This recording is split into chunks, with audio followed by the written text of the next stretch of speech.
What we have is we have a very common condition. This is called Lipodermatosclerosis.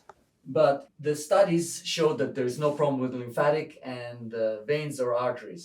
The answer is there is a problem with the vasculature and the lymphatics, but it's in the small vessels. And what was being examined were the large vessels. Now, what caused it? It could be trauma. It could be the fact that there is a little bit extra weight on the main vessels that makes it more difficult for them to push the flow, the circulation of lymphatics and return of the veins back. And then the legs start swelling.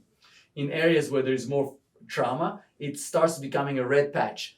It doesn't have to be painful, but it's hard. When you press on it, usually it's painful. Yes, yeah. So it will be painful. The more there is soft tissue, the less painful. But the more there is less soft tissue, there's bone on the area, the more it will be painful. So here she's got more edema.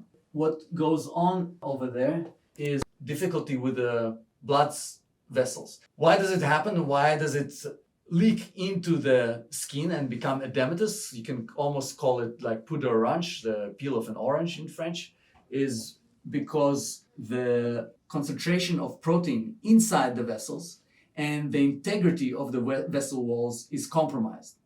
Now, her doctor is an excellent physician and she did some great tests. The only issue is that she's seen a few physicians, multiple physicians actually, but they didn't, as far as she told me, they did not explain to her how to handle them. And the tests are very, very good tests. But if you look in the summary, there are things that are very significant. So one of them is the fact that the vitamin C is low. Now that's very unusual. It's very hard to understand how her vitamin C can be low. If you eat fruits, you eat fruits. Yes. You know, that should not really be taking place. So if we believe in that, vitamin C is integral for collagen production, for gum, for brain health, and for vascular health. And if it's low, it's less than 0.2, and normal is 0.4 to 2. This will lead to breaking of the vasculature, swelling of the legs, bleeding into the skin, and inability of the vessels to rebuild themselves.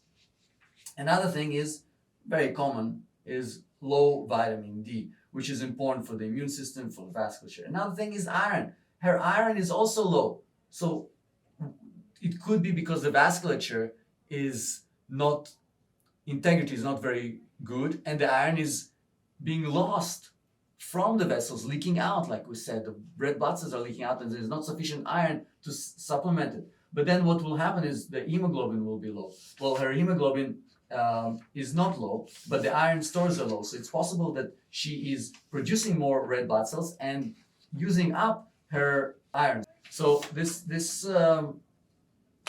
all of this points to the fact that we have to do a better job, and the homocysteine level is elevated.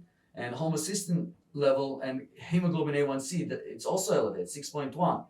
So nobody deals with that. Sugars, elevated sugar also increases the speed of aging. It also reduces the integrity of the blood vessels and other proteins. So we have to lower the hemoglobin A1C. Now, some people will say 6.1 is pre-diabetes. Well, you cannot be, a little bit pregnant. You either have diabetes or you don't. If you have above 5.7, you need to treat it. Now, it's diet, exercise, and yes, sometimes also medications. So metformin is very, very safe if your kidneys function well. Actually, it can help your kidneys. And there are also other medications that you can take if, for whatever reason, they decide metformin is not the right medication for you. But you have to take it once a day. Some people may not like it, may cause some gas in the stool, maybe some diarrhea, soft stools. Just you take once a day, 1,000 milligram. I would take it in the morning with the food. Arsenic is good, yeah. Aluminum, cadmium. She did a very thorough test, as I said. Lead, copper, all those are good. Zinc, I see, was 642, which is good. It's also important for the integrity of the skin. Nickel, mercury, magnesium, here it is, 14. Okay, that's good, excellent. You take magnesium? Yes. Oh, okay, how much, 400? I don't know, 1,000. I don't remember. Okay. But she recommends because it's a lot of benefits. Well, it's a lot of benefits, and your numbers are good, so you can continue taking. But this is basically the issue. When we start treating the problem and we don't know the root of the problem, this is one of the banes, one of the main issues with medicine. We can give her steroids, and apply on the area, make the redness a little better. We can tell her to use compression stockings, which we'll maybe use for a day or two and say, you know what, I can't get them on, I can't get them off, I'm just not going to do it. And then we can blame her that she's not doing it and that's why it's not getting better. But this is really not the solution. We need to find a middle ground where we can help the person. And in this situation, what we have to do is, thank God, as I said, your doctor did amazing studies. We will go ahead and tell you how to supplement properly because you're taking vitamin D, but because you're taking vitamin D without K2, it may go into your blood vessels, making more problems as opposed to going into your bones or helping your immune system. Okay. So we'll tell you which ones to take and what dose to take. Vitamin C, you will need to supplement. That will make a huge difference. You need to Do do you have specific, sugar.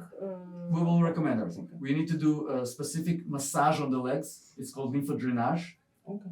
That will help externally. You know, like when you do physical therapy with somebody broke something and they can't do it themselves, someone will help them with that to return their muscles back into function. So you need to return the vessels back into function by doing proper massage into the area. And if we can, lose a little bit of the weight. Not easy, but nowadays it's much easier than in the past. Okay. Which will also help your sugar. Okay. Because if you don't, guess what? This is chronic inflammation. Yes.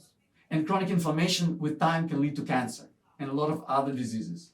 So it's great that you're doing the test, but what are you doing to try and reduce the risk? Came to you. No. Well, thank you. It's a team effort. So I can give you the information, the roadmap, but you're the person who has to adhere to it. I'm not there in your home like a slave runner, you know, go ahead, do the stuff. I will follow up.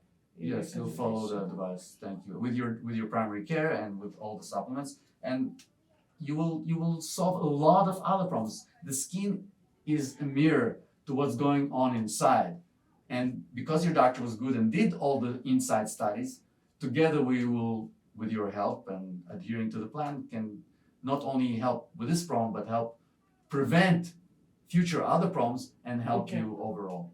So thank you very much for your trust. Thank you. And for allowing us to share and educate other people. Okay, thank you. Спасибо.